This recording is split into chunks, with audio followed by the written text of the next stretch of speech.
Hello readers and welcome to today's video. It is the ultimate fantasy showdown for 2023. I decided that it would be really fun to compare the top 5 fantasy series that I read, and these are all very popular series. They're on a lot of people's top 10 lists, and let's see how they match up. We have 5 books and we have 5 categories. We are going to be comparing Mistborn by Brandon Sanderson, the Live Ship Traders series by Robin Hobb, the Kingkiller Chronicles by Patrick Rothfuss, and at number 4 we're going to be comparing The Children of Time by Adrian Tchaikovsky and the First Law trilogy by Joe Abercrombie. All of these books I got off of many YouTubers' top 5 or top 10 rather ultimate fantasy lists of all time, and I thought it would be fun to go ahead and compare them head off. We have 5 categories. These categories are prose, characters, complete story, as in how the whole story wraps up and feels completed, enjoyment, and language. All right, let's get started.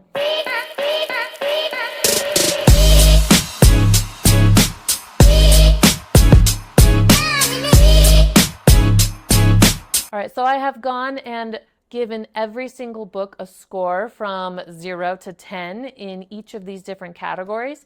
And just a little disclaimer, I really enjoyed all of these books. I wouldn't say there's a single bad series among these. These are all amazing books. As I said before, they're in a lot of people's top 10 lists. They are all great. They all have great qualities in a lot of different areas. But let's go ahead and see how they match up head to head and see if we can come up with the ultimate winner for this year. Of course, this is all subjective to my opinion. Feel free to write your opinions and what you would have given these books in each of these categories down below. If there's a book that you're passionate about, I would love to hear it. All right, let's get started. So first, we're going to start with prose, and we're going to start with Mistborn, Kingkiller, Live Ship, Children of Time, then First Law. We're going to go in that order. So prose, when I think of prose, I think about how beautifully the book is written, how the author handles language as an art form. And for Mistborn, it is well known that Brandon Sanderson enjoys writing in more of a plain style, which is something that I actually really like. I am not a prose snob. I am not, I can enjoy something that is written beautifully, but I'm really in it for the story and for the characters. So it doesn't bother me one bit. I absolutely love Brandon Sanderson's writing, but he is not the most eloquently spoken of authors, and he doesn't spend a lot of time beautifully describing the scenery and getting really flowery and creative with his writing. So I gave his prose for Mistborn a score of 7. All right, for Kingkiller Chronicles, Patrick Rothfuss is a mastermind at prose. This is something that you're going to hear across the board whenever you get a review of The Name of the Wind, or Wise Man's Fear. They're always going to talk, everybody's going to talk about how beautiful his prose is and how beautifully his books are written. So Patrick Rothfuss gets a score of 10. Do 2 hands. 10. I'm holding my notes. He gets a score of 10 for prose for the Kingkiller Chronicles.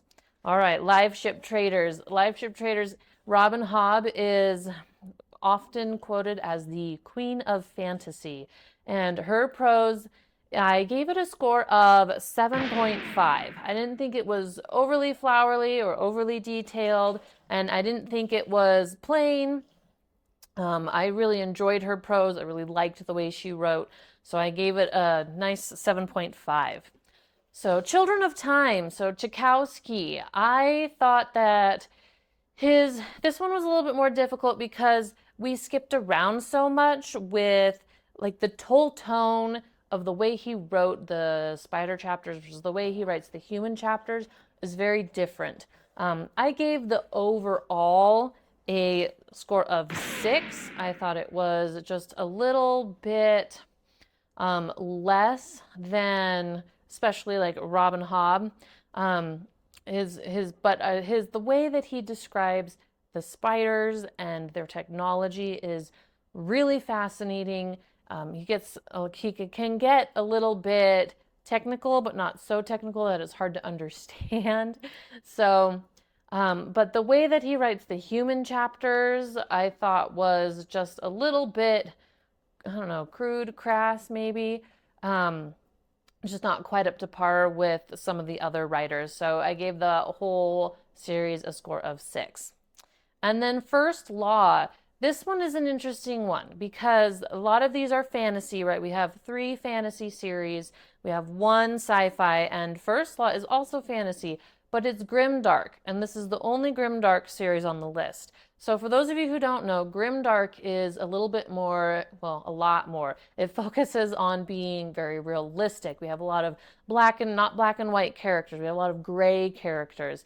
People who are just trying to live their lives within the world and then the situation that they have been given. We have some characters that are flat out evil, that are bad, that are not likable. And it's all supposed to be very much more realistic versus having like the knight in shining armor character and the super evil character. And so the whole tone and the whole feeling of his work is different. And the way that he writes it reflects that. I feel like the way that he wrote was, I hesitate to say crude, but the language is a little bit rougher. It is actually, I felt like it was a lot rougher around the edges than a lot of what you might find in, say, high fantasy or even in Robin Hobb. So I gave his a score of 6. I went ahead and tied it with Children of Time. I didn't want to dock him too many points because I know that the way that he chose to write it was intentional. And I didn't feel like he should be super penalized for that. All right, and if you do hear a lot of grunting in the background, my 4-month-old is entertaining herself over there.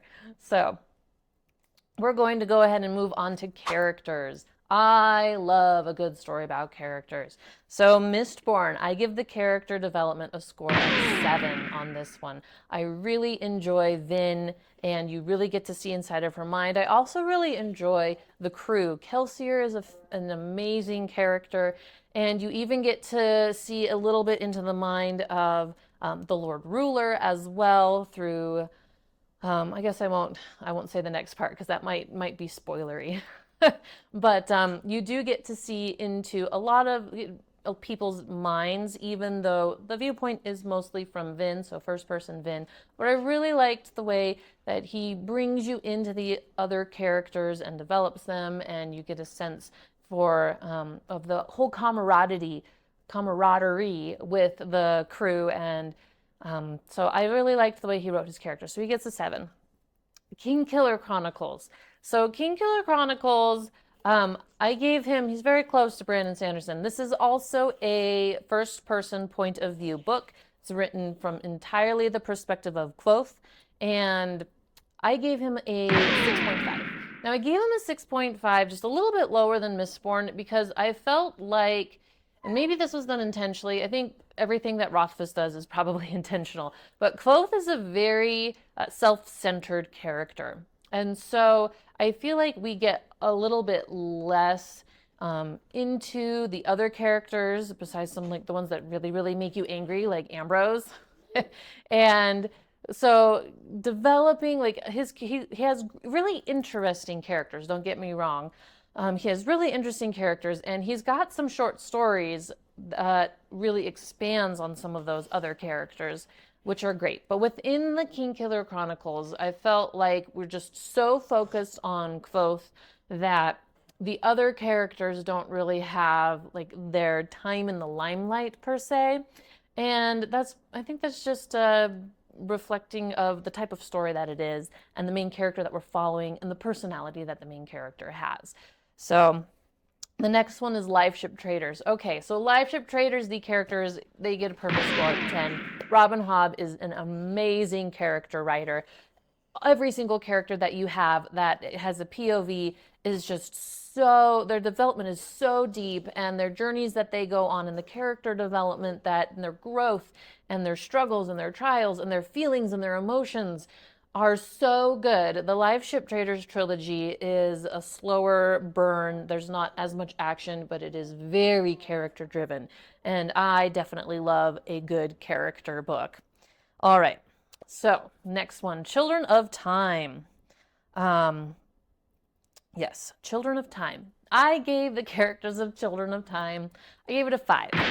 So, the reason why is because I don't feel like we don't really delve deep into any of the characters.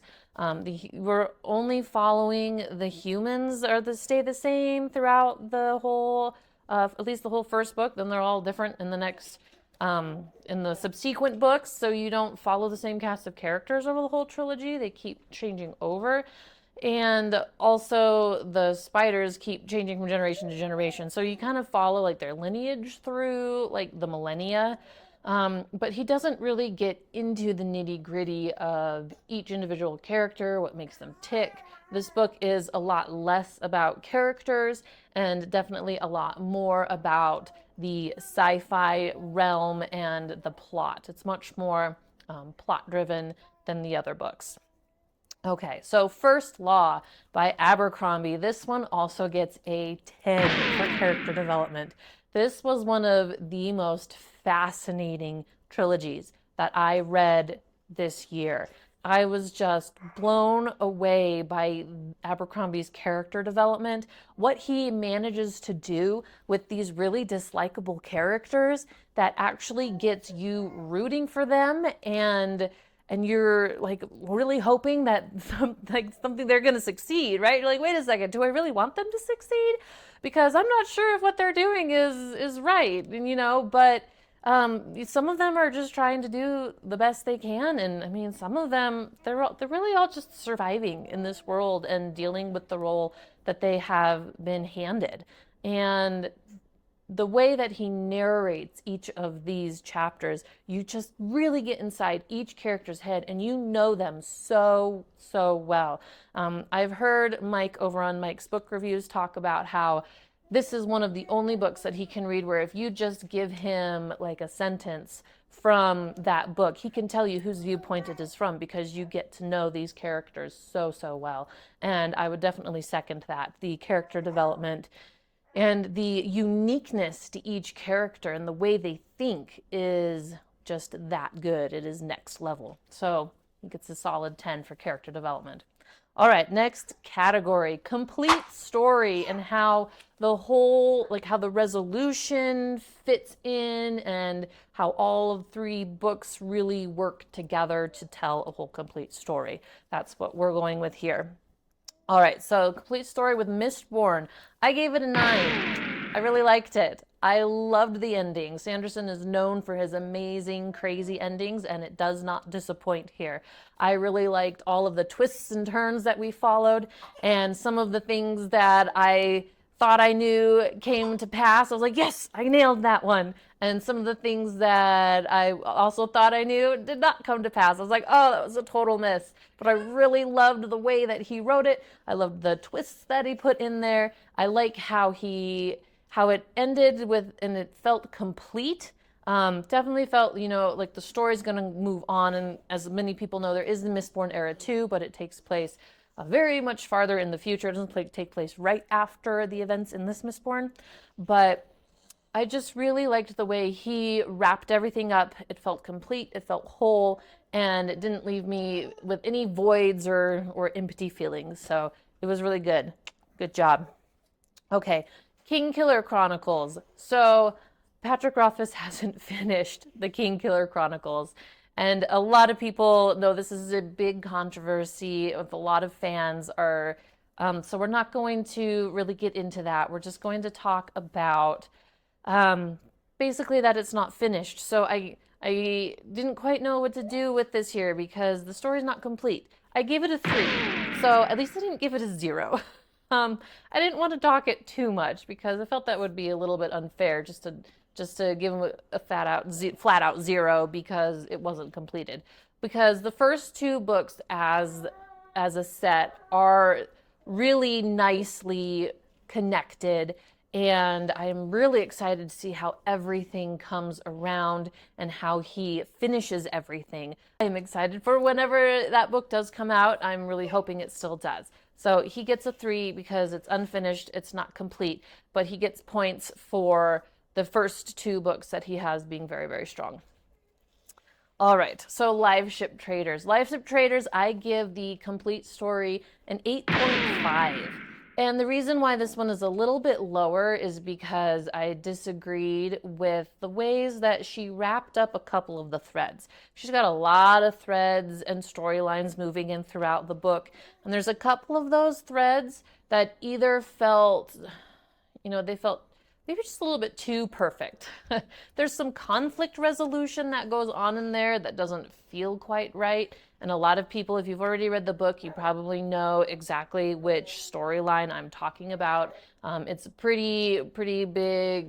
It's talked about a lot in the booktube community, this specific storyline and how Robin Hobb chooses to end that one. But the books are not like rosy books. There's a lot of heavy stuff that goes on, a lot of challenges that go on in these books. And so I enjoyed probably, 85 to 90% of the way that the book ended. And it was a great ending, but there's just a couple threads in there that were just a little bit off. And I guess that's all I'm going to say for that one, because I don't want to have too many spoilers. I don't have any spoilers. Spoiler-free video. All right, moving on to the next one. Children of Time.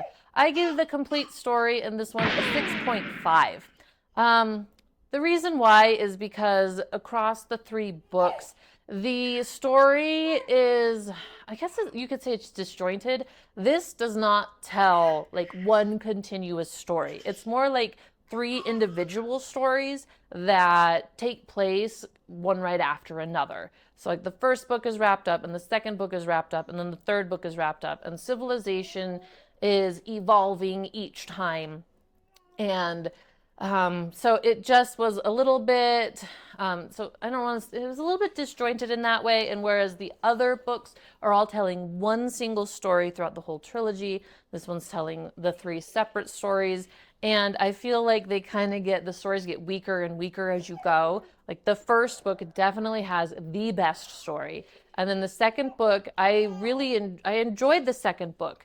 It's definitely more leans into the sci-fi language components versus the action adventure components. And then the third book was really much more different than the first 2. And I mean, it was okay. I'll probably do a dedicated review on all 3 of them versus the whole series, just because they are so incredibly different. I've already got my first Children of Time review out, which you can click on the card. You can get to it by clicking on the card. And I've got Children of Ruin and Children of Memory in the works. There's many things in the works. All right, but moving on. So Children of Time gets a 6.5 for complete story. And First Law. I gave First Law a 7 for complete story. He wraps up everything. I think it's just because it's like nothing happens. It's like, why did I read this story? What exactly happened? And I think that maybe it's because Abercrombie's vision, I mean, the First Law universe continues on, and so maybe I'll feel like as I continue reading, the whole story will feel more complete later on. You can definitely tell at the end of the First Law trilogy that the story does continue. I really didn't have any issues with the way he ended it. I thought everything really made sense. I know that there's one storyline that a lot of people have issues with, but that storyline didn't really bother me so much.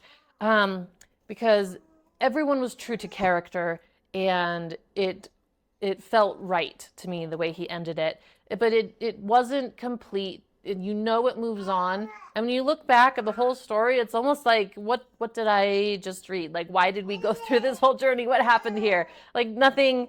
What was the point, right? And that's probably in and of itself is the point, because we're not conquering a massive evil. We're living within a realistic a grim world and doing the best that we can with it. And I don't want to delve too much into it because that's not the point of this video and I don't want to get spoilery. But that is why I gave it a 7 for completed story. All right, we've got 2 more categories. The next category is enjoyment.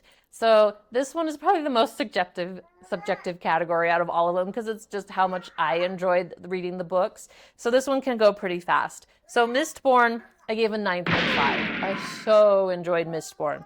And then Kingkiller Chronicles, I gave an 8. I enjoyed reading Kingkiller Chronicles pretty well.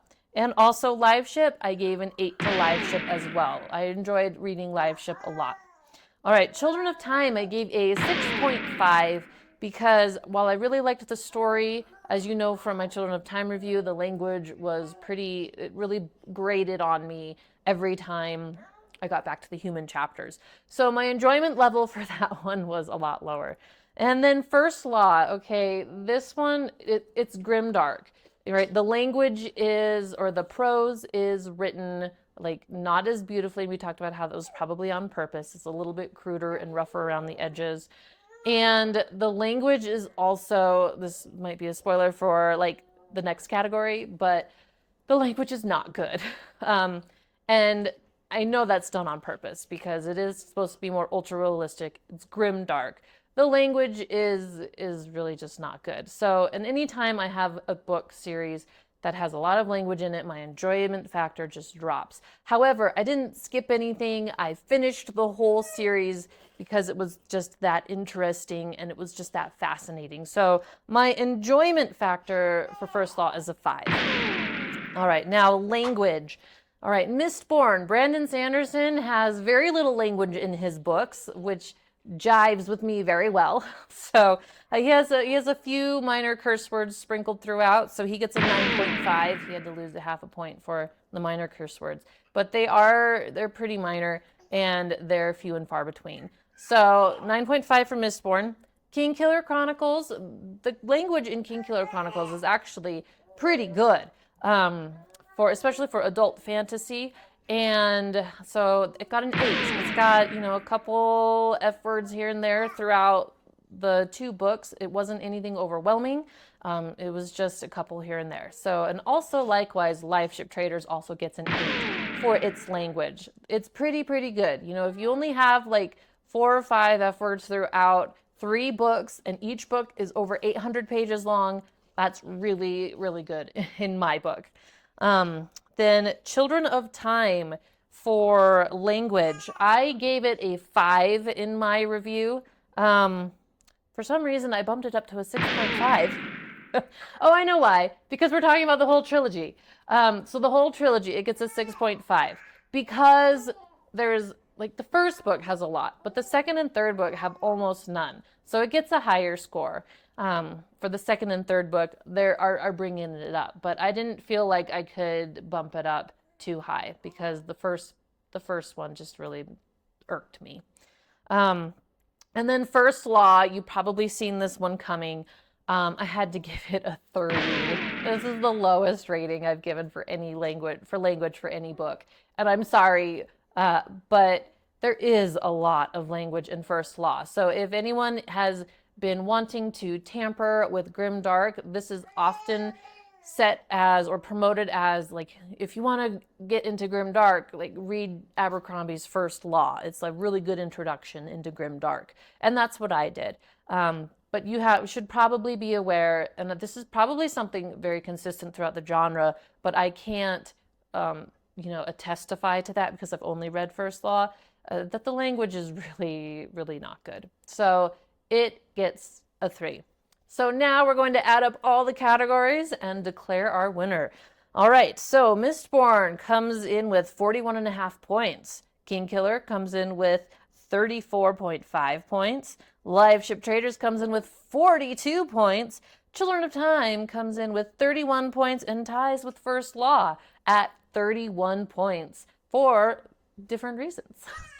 All right, that means our winner is Live Ship Traders by Robin Hobb. It's the ultimate fantasy series, I guess. I don't sing, so this is not a singing channel.